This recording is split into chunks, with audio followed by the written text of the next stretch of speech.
wanted to do a little tutorial on how to finish the edges of a quilt when there are irregular borders on these. Two products that I like. One is called Best Press, and this is just to spray it. It's like a starch. And the other product I use is this Fons & Porter. It is a glue pen because we're going to glue these back. So after your quilt is all assembled and pressed, then what we're going to do is from the back side, we're going to turn the quilt over and we're going to work our way around gluing on the 1/4 inch with the glue stick and then just folding it over like that. And just keep working. Don't get too far ahead. If you get too far ahead, the glue tends to dry out and then it doesn't fold over. So you're going to continue on around like so. And also both these products that I talked about can be purchased at Joann's. There are other products on the market. These are just some that I use that I like. And then just keep working your way around like so. And then when everything is glued back, then I take the spray starch and I'm going to just spray them and then press them really good to hold that under. So after my edges are all glued and pressed under, then I'm going to just take and turn it over to the front side. And what I do is then I cut all my strips for one side and press them.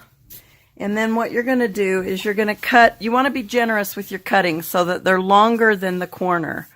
So this here is my corner and you want to extend that off the corner because the next piece coming into it will meet that. And so you want to be generous with it so you have plenty to fold back and meet that corner. So what we do is, if you can see this, so I'm going to place this just under the edge like so. And what I'm going to use is I'm going to use a guide, and usually you can see through your pieces and see that the edge of the fabric is there.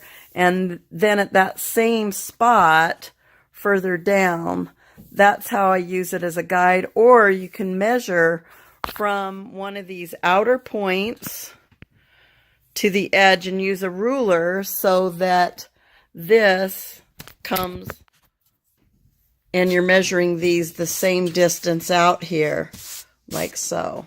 So once I have measured and feel like they're the same equal distance out and equally placed underneath, I'm going to take and I literally want to pin under every one of these to hold it.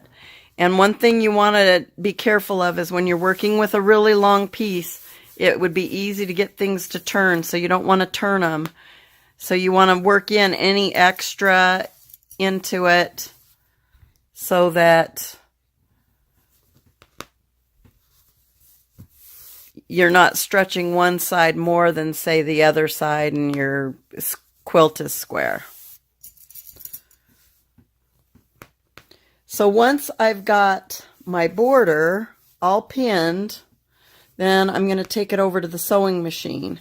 And what I do next is, whatever my outer color of Hexi is, I choose to place that color in my sewing machine, and I'm going to do a tiny zigzag stitch all along this edge, following that edge, and you're going to do it all the way around. And what I do is where the corners are, where you're going to come to a corner, you're going to stop part way where that next piece is going to come underneath, and you want some overlap. So you don't want to zigzag all the way out here. You want to stop back a couple pieces. So here I am at this sewing machine, and I'm going to just start, like I said, a couple hexes down from the corner, and I'm going to start by selecting my stitch, and I want to choose a zigzag stitch. I want to take the length down and the width down so that it's close together. And then what I'm going to do is I'm just going to sit and follow that edge with a tiny zigzag stitch all the way around. And when you match the thread to the hexes, you won't be able to see that stitch, especially once the quilt has been quilted on a long arm. And then I'm just going to keep turning as I go. And I find leaving the needle in the down position is better. Then you stop where you want, and when you pivot it, then the fabric doesn't come away from the needle.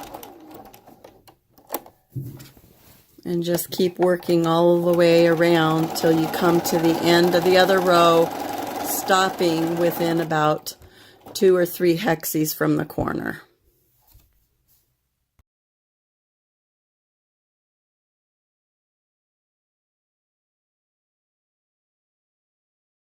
How I do my corners is once I've sewn in so far and I've got this fabric overlapping, I'm just going to turn under this edge. And it doesn't need to be super straight, but just so that there's not a bulge. And then I'm going to pin it, and then I iron it to set a heavy crease in it. And then once I've ironed it, then I'm going to come and fold it over, pin it, and sew that seam. So you can see now that it's pressed, there's a heavy crease in that. And I'm just going to hang on to that edge and reach around and pin it. And make sure it didn't slide when you do that.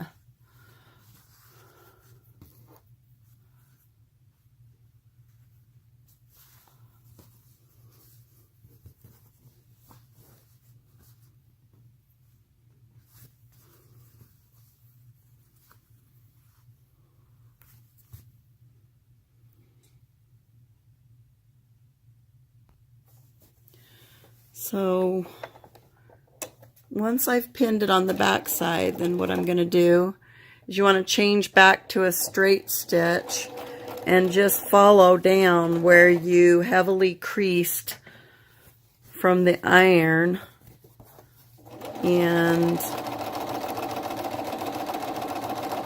sew that seam up.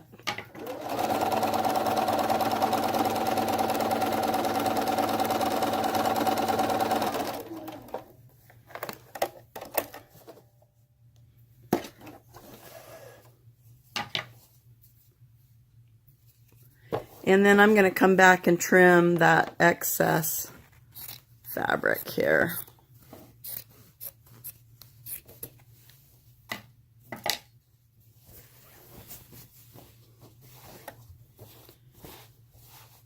And then I'm going to take it back over to the iron again and then just press it again after I have sewn that seam.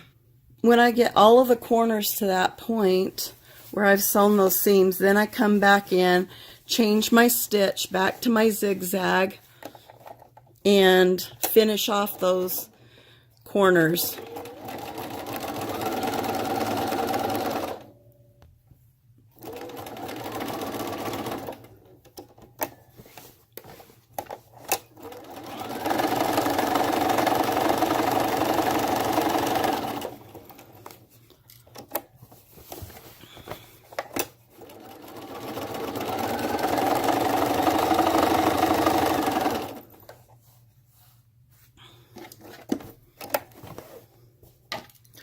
And then when you're done, just pull out any pins you've left behind.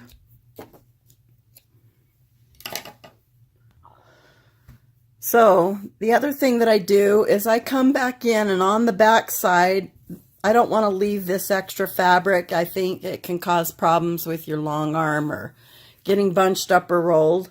And so I just come and I get right up underneath it and then take a pair of scissors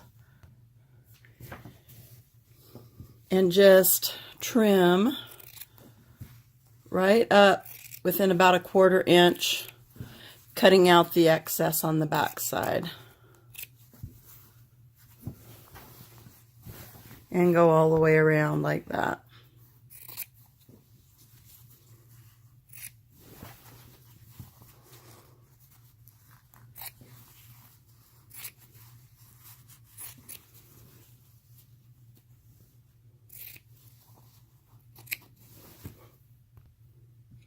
And this here is a quilt that I've done, and I had a border all the way around it and used a blue thread to match, then with the white on the border.